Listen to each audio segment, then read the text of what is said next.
আল্লাহ কয় মুসিবতে পড়ে যদি কোনো বান্দা বান্দি আমি আল্লাহর কাছে সাহায্য চায়, আল্লাহ বলেন ফাস্তাজাবনা লাহু ওয়া নাজ্জাইনাহু মিনাল গাম ওয়া কাযালিকা নুজিল মুমিনিন।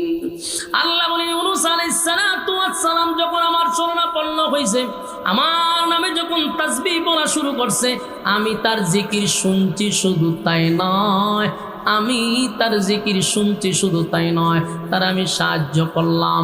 আল্লাহ কয় আমি তারে সাহায্য করছি, এমনকি তারে অক্ষত অবস্থায়, সুস্থ অবস্থায় আমি আবার তারে ফিরাইয়া দিছি। সুবহানাল্লাহ। এই যুবক ভাইরা, ইউনূস নবী শরণাপন্ন হয়েছে আল্লাহ। আল্লাহ কয় আমার শরণাপন্ন যখন হয়ে গেছে, ফাসতাজাবনা লাহু ওয়া নাজ্জাইনাহু মিনাল গাম্মি। আল্লাহ বলে আমি ইউনূসের তাসবিহ শোনার পরে আমি তারে অক্ষত সুস্থ অবস্থায় ফিরাইয়া দিছি।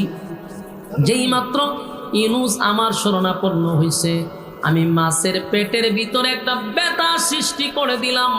মাছটা ছিল সাগরের তলদেশ, সেখান থেকে ইউনূস নবীর পেটের ভিতরে যখন মাছ ঢুকলো, মাছের পেটের ভিতরে ইউনূস নবী ঢুকলো, মাছের পেটের ভিতরে আল্লাহ বেদনা সৃষ্টি করে দিল। মাছটা পাগলের মতো সাগরের ভিতরে ঘুরাইতে ঘুরাইতে জায়গা মতো আয়সা ইউনূস নবীরে উগলায়া ছেড়ে দিছে। 40 দিন পরে, কয়দিন পরে? এই 40 দিন পরে ইউনূস নবীরে মাছের পেটের ভিতর থেকে উগলায়া ছেড়ে দিছে। বলুন তো দেখি, সাপে খাইলে, বাঘে খাইলে, মাছে খাইলে কি মানুষ বাঁচে?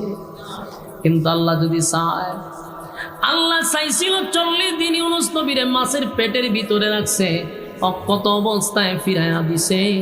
ইউনূস নবীরে একটা বালুর মধ্যে, মরুভূমির মধ্যে শোয়া দিছে সাগরের পাড়ে।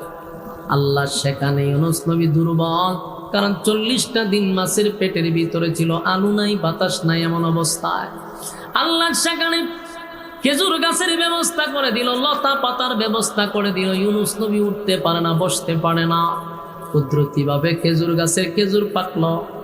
আল্লাহ কয় মুসিবতে পড়ে যদি কোনো বান্দা বান্দি আমি আল্লাহর কাছে সাহায্য চায়, আল্লাহ বলেন ফাস্তাজাবনা লাহু ওয়া নাজ্জাইনাহু মিনাল গাম ওয়া কাযালিকা নুজিল মুমিনিন।